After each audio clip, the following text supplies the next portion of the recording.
Mulai nih. Assalamualaikum warahmatullahi wabarakatuh. Alhamdulillah nahmaduhu wa nasta'inuhu wa nastaghfiruh wa na'udzu billahi min syururi anfusina wa min sayyiati a'malina. May yahdihillahu fala mudilla lahu wa may yudlilhu fala hadiya lahu. Asyhadu an la ilaha illallah bi wahdaniyya wa asyhadu anna Muhammadan abduhu wa rasuluh la nabiyya wa rasulah ba'da. Wa qala Allah ta'ala fil kitabihil karim ya ayyuhalladzina amanu taqullaha haqqa tuqatih wa la tamutunna illa wa antum muslimun. Ikhwan wa ikhwa fillah rahimani rahimakumullahu ta'ala jami'an ahlu ta'lim yang semoga senantiasa dirahmati oleh Allah Subhanahu wa ta'ala. Alhamdulillah, segala puja dan pujian milik Allah, untuk Allah dan juga karena Allah Subhanahu wa ta'ala. Salam dan juga salawat tetap tercurah kepada Rasulullah sallallahu alaihi wasallam. Mudah-mudahan Allah melimpahkan keistiqomahan untuk mengikuti risalah Islam, risalah tauhid di atas titian jalan yang lurus. Allahumma amin. Dan insyaallah pada kesempatan malam hari ini insyaallah masuk di pembahasan yaitu tauhid, atau masuk di pembahasan terkait masalah hal yang berkaitan dengan masalah tauhid, mengesahkan Allah. Karena sebetulnya kalau berbicara masalah haji itu yang paling pokok menjadi landasan dasar untuk mendasari semua amalan itu bisa diterima, itu kan terkait masalah tauhid. Karena jika manusia itu tauhidnya lurus, akidahnya benar, maka amalan-amalan yang lain juga menjadi benar. Tapi kalau suatu saat kemudian akidahnya tidak lurus, kemudian tauhidnya tidak betul atau tidak benar, maka amalan-amalan yang lain tentunya ikut tidak benar. Insya Allah pada kesempatan yaitu malam hari ini itu masuk ke dalam bab itu rukun dari kalimat la ilaha illallah. Rukun kalimat la ilaha illallah. Sampai kalau ditanya rukun kalimat la ilaha illallah apa? Kemarin kita koni selama ini mengucap la ilaha illallah terus kita koni rukunnya apa? Sampai jawab apa? Jadi rukun la ilaha illallah. Nah ini rukunnya. Wa min huna kanat la ilaha illallah, maka adalah dari kalimat la ilaha illallah memiliki 4 rukun. Berarti la ilaha illallah itu memiliki 4 rukun. Artinya rukun itu kan segala sesuatu yang harus kita tunaikan. Kalau suatu saat kemudian kita tidak tunaikan itu, sama saja kalau kemudian kita mengucapkan kalimat la ilaha illallah, ya percuma atau sia-sia.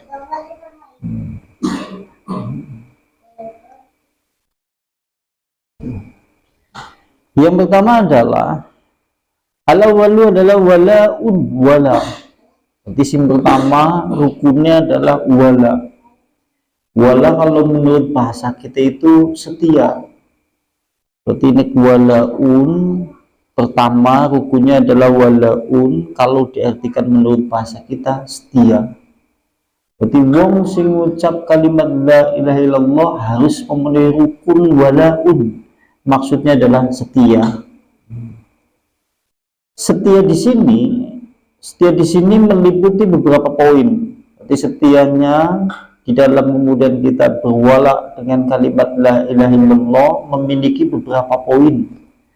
Satu adalah wala'ulillah, setia kepada Allah. Sampean suatu saat mengucap kalimat la ilaha illallah setia kepada Allah. Kalau kita ditanya, kita orang-orang yang setia kepada Allah apa tidak? Setia. Oh, setia. Sama ngaji benar. Sama ngaji ngantuk setiap ya Allah lah. Gitu setia. Ini Masya Allah ya.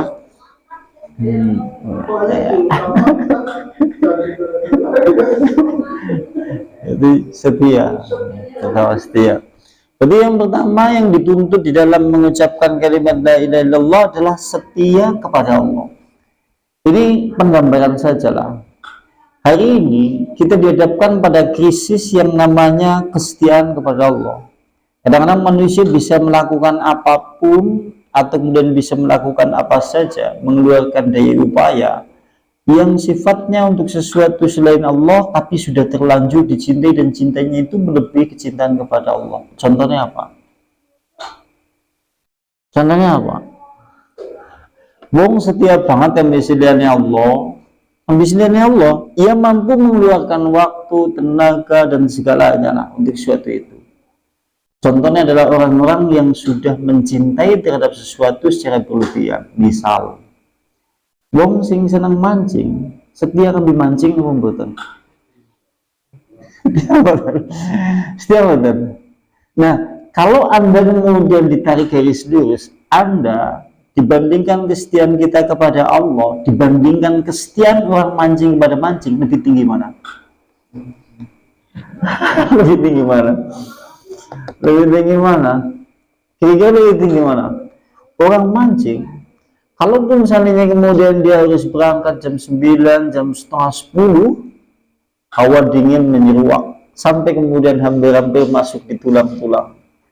Kemudian dia tidak lupa membawa selimut yang tepat, akan tetapi ia bertahan sampai menjelang subuh hanya untuk permasalahan mancing. Masalah ulih, kambing ulih tidak dipikirkan, karena dia hanya memikirkan hobinya dan kesenangannya.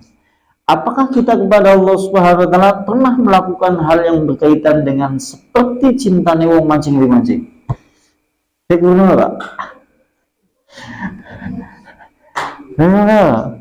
Nah, semakin tinggi jenengan mengucapkan kalimat la ilaha illallah dan semakin tinggi pula jenengan dalam setia kepada Allah, maka jenengan tauhidnya benar.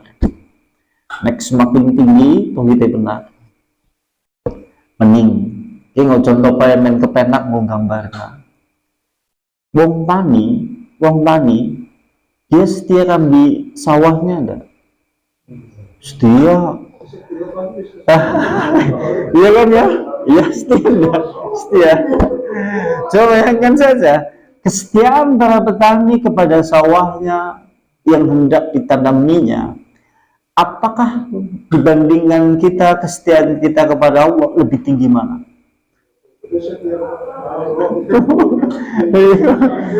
Ya, malam-malam ia terpikirkan,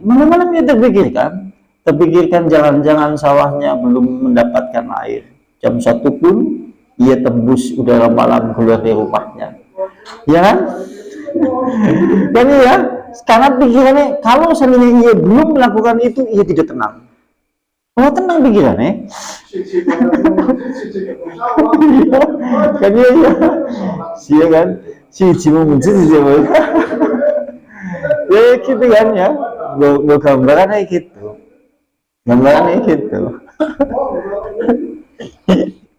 Nah, ini jenengan silakan dicermati sendiri dari apa yang kemudian disampaikan di dalam kitab. Asalnya yang kedua, yaitu wala'un lidhnihi, setia terhadap agama Islam. Berarti setia, konsekuensi atau komitmen atau kemudian loyalitas kepada agama Islam. Kita dituntut untuk loyalitas, setia kepada agama Islam. Ini menunjukkan satu pengertian seperti ini. Maka tidak ada apapun juga yang bukan dari ajaran Islam pantas kemudian dilakukan oleh orang yang mengucapkan kalimat la ilaha illallah.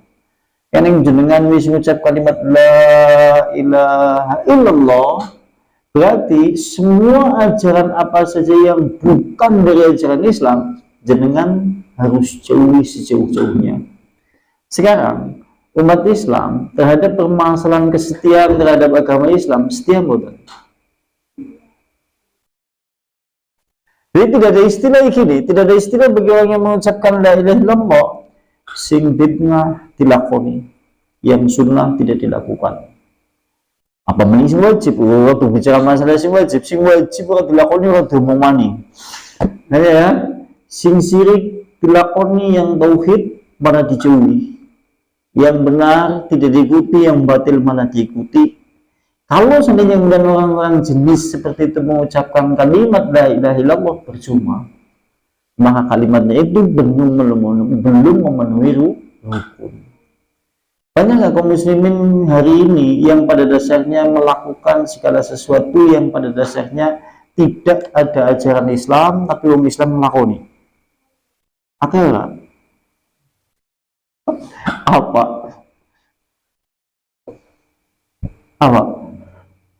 Hari ini gini ya, ulang tahun nyata-nyata bukan dari ajaran Islam, dia orang Islam melakoni. Valentine yang nyata-nyata bukan ajaran Islam, dia orang Islam yang melakoni. Kan seperti itu ya. Kemudian berbicara masalah orang mati, katanya datang 3 hari, 7 hari, 40 hari, 100 hari, padahal itu berasal dari sisi keyakinan agama Hindu dan Buddha. Sekalipun ada hadis yang palsu yang membicarakan seperti itu, tapi pada dasarnya hadisnya palsu. Pada dasarnya tidak ada dalam ajaran Islam yang seperti itu, berkumpul-kumpul di tempat kematian 3 hari, 7 hari, 40 hari, bahkan 100 hari. Umat Islam tapi banyak yang melakukan. Oke.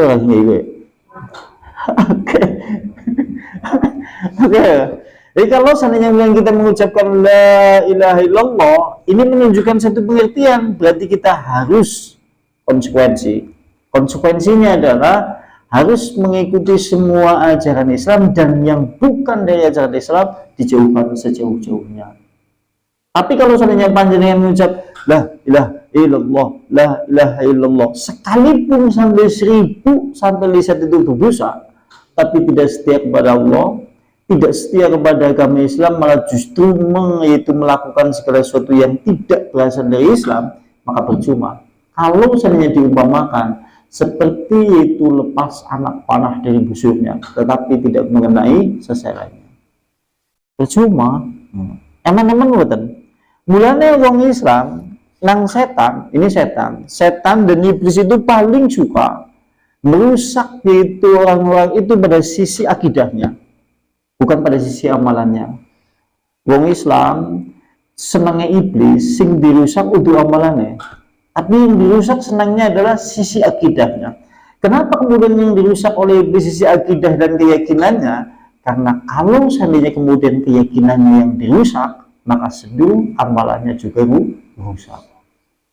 Beda nih amalannya tok satu item sing dirusak, sing yang mungkin boleh jadi benar. Tapi kalau suatu saat keyakinan akidah yang dirusak, maka seluruh amalannya rusak. Wong Islam di. Jadi neng ijabku nang dengan dia neng ngaji masalah tauhid apa akidah kayak sepaneng mati.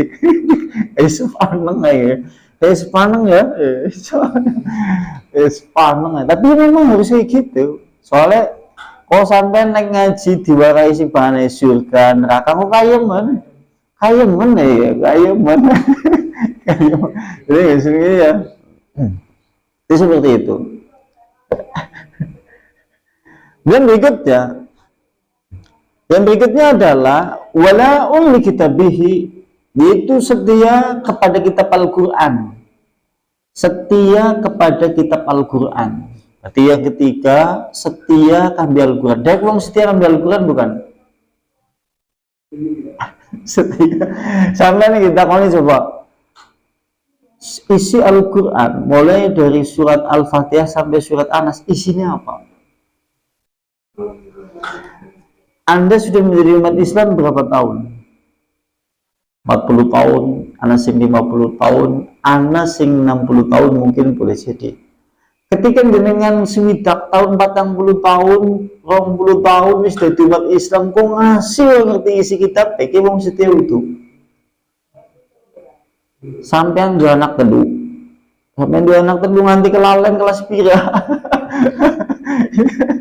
Jadi coba kalau suatu saat kemudian kemudian diberatkan kepada Al-Quran, kesetiaan kita kepada Al-Quran, kita sudah menjadi umat Islam bertahun-tahun. Sampai hari ini kita isi terhadap Al-Quran saja, sebelumnya hampir-hampir seluruh umat Islam tidak mengetahui. Kenapa bisa seperti itu? umat Islam jarang membacanya, jarang mengatakannya, jarang menyentuhnya. Padahal kewajiban kita terhadap yaitu Al-Quran ada 3, sebagaimana yang biasa disinggung. Wajib umat Islam kan di Al-Quran kan yang perlu dibaca, dipelajari, terus kemudian diamalkan. Kalau seandainya semenjak dulu panjenengan menjadi umat Islam, setelah kemudian usia balik, jenengan wis maca Al-Quran, diwaca Arabe, diwaca artine, kira-kira wis rampung belum? Diwaca tok ya, kan sekian pintu cuman anak, ada ya, diwaca tok isine, kira-kira wis rampung belum? Astagfirullah. Lalu kira-kira sudah selesai belum? Sudah.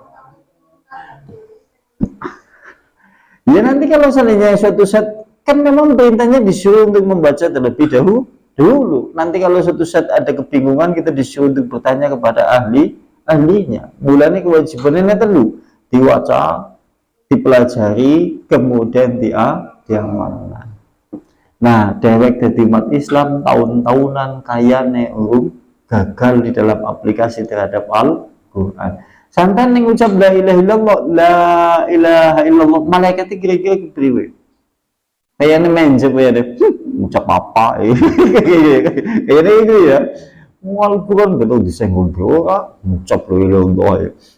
Coba dengan hari ini betapa mudahnya kaum muslimin menggerakkan lisannya untuk mengucapkan kalimat itu. Sampai ngerti nang masyarakat kita, kadang-kadang kita dapati fa'lam annahu la ilaha illallah.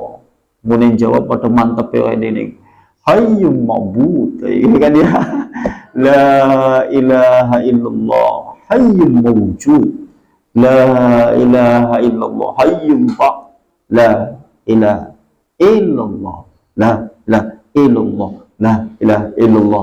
Wis tahun-tahunan coba mengucap kalimat itu.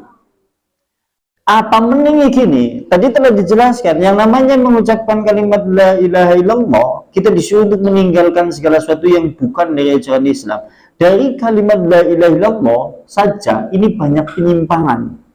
Contohnya nek wong dikir ngene la ilaha illallah sing ora genah, yang tidak ada tuntunan dari Nabi. Kepriwe? Nah, illallah. Nah, ini ya, anak mending sing ngasihkan di joget. Kata mereka, semakin kondisinya tidak sadar di dalam mengucapkan itu, jalannya semakin menyatu dengan Allah, semakin khusyuk. Ajarannya siapa coba? Nah, illallah. Sampai kayak gue coba. Nah, kalau percaya dengan tinggi kayak neng zaman siki, karena gitu ya. Terus sing marai iki mending siapa? La ilaha illallah. Siapa sing marai? Siapa sing marai coba? Siapa? Hari ini kita kan dibudakan seperti itu, seakan-akan dewek wis tahun-tahunan ke zaman biar nganti siki nek ana mengucap la ilaha illallah seakan-akan wis otomatis kepala kita. La illallah, la illallah kan ya. Jadi baik yang mengetahui dalil ataupun yang tidak mengetahui dalil, baik yang mengetahui apakah itu ada ajaran dari Islam ataupun tidak, kita seakan-akan serempak kepalanya seperti itu. Padahal tidak ada dalil yang membicarakan masalah mengucapkan kalimat la ilaha illallah harus ikut senam kepalanya. Karena sing dimaksud udah geleng-geleng kepalanya itu, sing dimaksud adalah rukune. Neng gede-gede goyang-goyang nasira, Mustafa kulo panjenengan sedoyo, ya saking kepenake. La ilaha illallah, kan ya. Aneh cuman sih, kan ini kan apa mulai cemang apa kepriwe, gini ya. Wah, ini yang perlu menjadi catatan bagi kita semuanya. Dan berikutnya, wala ulis sunati Rasulullah sallallahu alaihi wasallam. Dan lantas, yaitu setia kepada sunnah Nabi. Sing berikutnya setia kan di sunnah Nabi. Jenengan mengucapkan kalimat la ilaha illallah untuk berbicara atau untuk kemudian mengikuti perbuatan bid'ah saja rikuh, jenengan bukan orang yang loyalitas setia kepada kalimat la ilaha illallah. Yuk, sampai jenengan sing ngetutna sing gue kuwi ora ajaran kan Islam. Kuwi bukannya kan sesuatu yang bid'ah, sampai ning sing nglakoni aku riku. Kok terus ucap la ilaha illallah. Ya berarti apa mending ucapan dzikir la ilaha illallah pada amalan-amalan yang sejatinya bukan dari ajaran Islam dan tidak ada di dalam ajaran Islam. Kepriwe dzikir la ilaha illallah tetapi nanggon posisi ajaran sing sejatinya tidak ada ajaran Islam di dalamnya. Contohnya apa? Dzikir la ilaha illallah dongani barang nang kuburan keramat. La ilaha illallah percuma. Kenapa? Karena mengucapkan kalimat la ilaha illallah malah justru terjerumus dalam hal-hal yang mengantarkan kepada syirik. Percuma. Sing digumuni didongani ya. Allahumma selamatan fiddin fakhatul jasadi. Ya kan ya. Kadang-kadang aneh zaman saya aneh lah. Mulanya kalau saya katakan di zaman kita hidup hari ini, sing jenengan iblis ataupun setan itu sangat suka melihat kerusakan akidah tauhid umat Islam di zaman kita hidup hari ini. Kenapa? Karena tidak perlu kemudian menggoda banyak, mereka cukup rusak seluruhnya. Karena akidahnya, tauhidnya telah rusak seluruhnya. Wisuruh mamang, wismen jono bae. Caranya iblis ngomong setan, tan, play disit, jagongan bae medangan. Nah apa sih? Menungsane wis ora perlu digoda, akidah wis pada rusak kabeh. Curna bae salate bakal bener.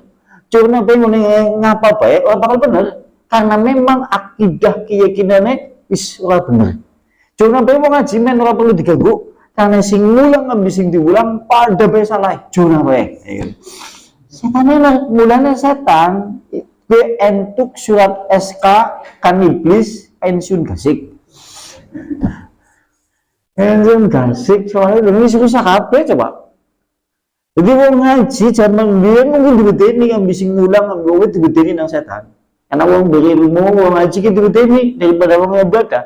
Tapi zaman siki wis ora.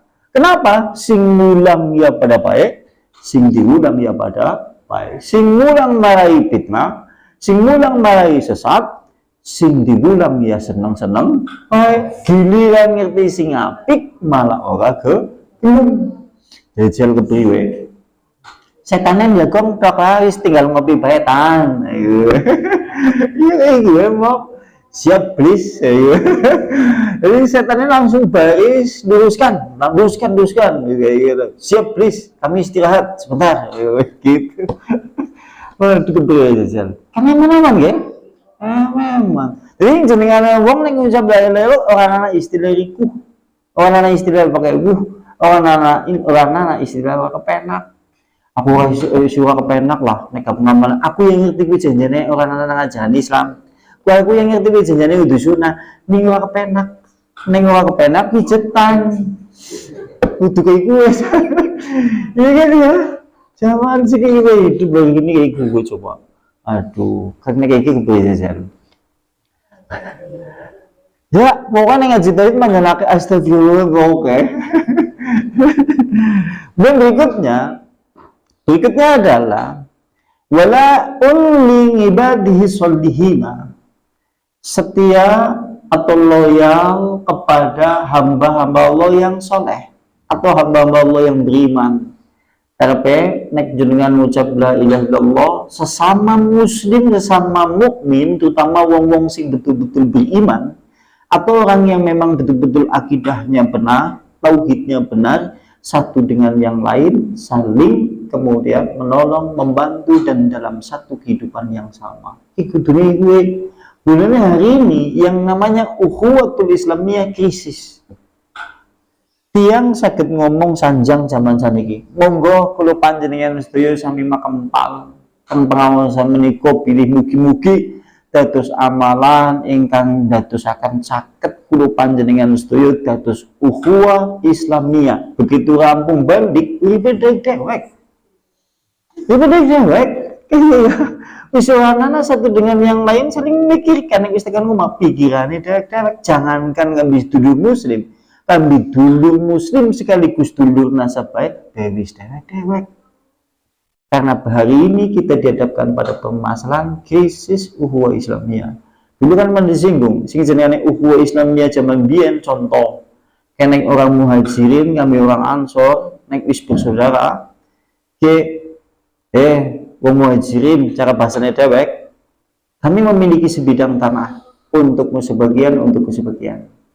Kami memiliki kuda 4 untukmu 2, untukku 2. Aku memiliki unta jumlahnya 4 untukmu 2, untukku 2. Aku memiliki istri 4 jumlahnya, silakan pilih di mana yang paling cantik menurutmu. Nanti aku akan ceraikan, silakan kau nikahi. Sampai seperti itu coba. Ini zaman bien, zaman siki dewek. Gitu ya. Coba kalau ukhuwah Islam ini jadi, ukhuwah Islamnya jadi coba.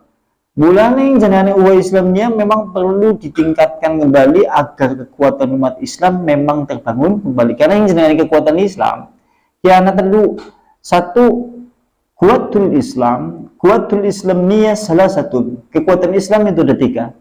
Satu, kuatul aqidatu shahihah, kekuatan akidah yang benar. Siji, kekuatan akidah yang benar. Yang kedua, kekuatan ukhuwah Islamiyah.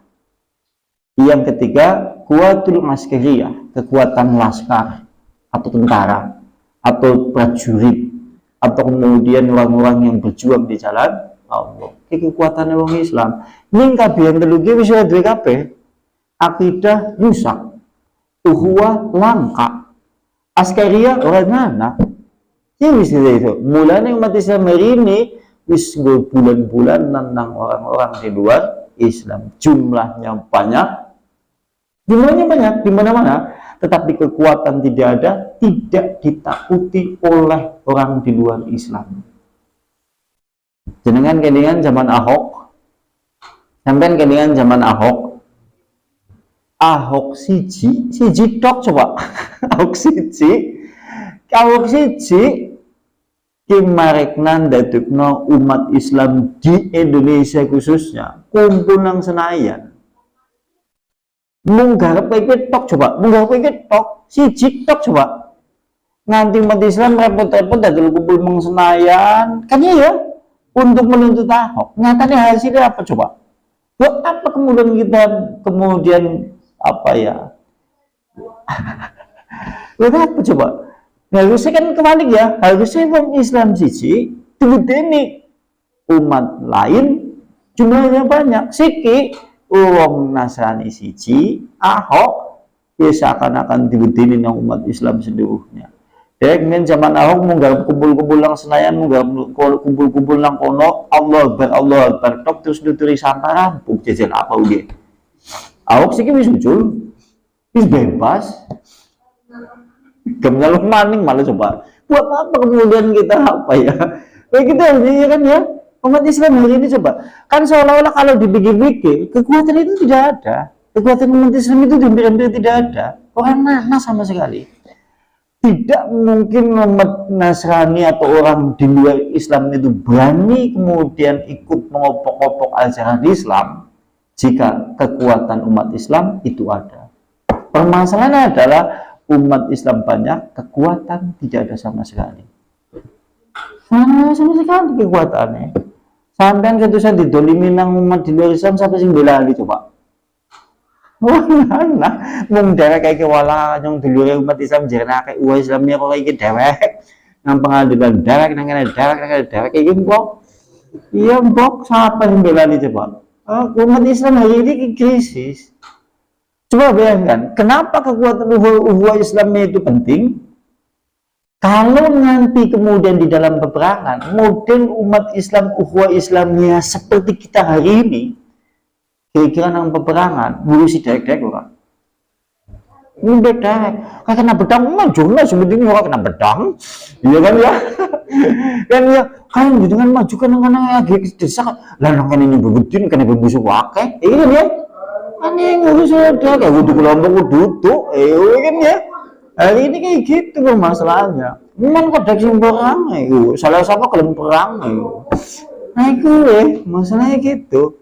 Tapi kalau kekuatan Islamnya itu bagus, ukhuwah Islamnya itu baik, sesuai dengan ajaran Islam, contohnya kayak nang sahabat Nabi, Perang selesai, lantas kemudian terdapat beberapa orang. Tetapi kemudian tatkala hendak mau minum, orang yang mau minum karena sangat membutuhkan air, sebelahnya membutuhkan air.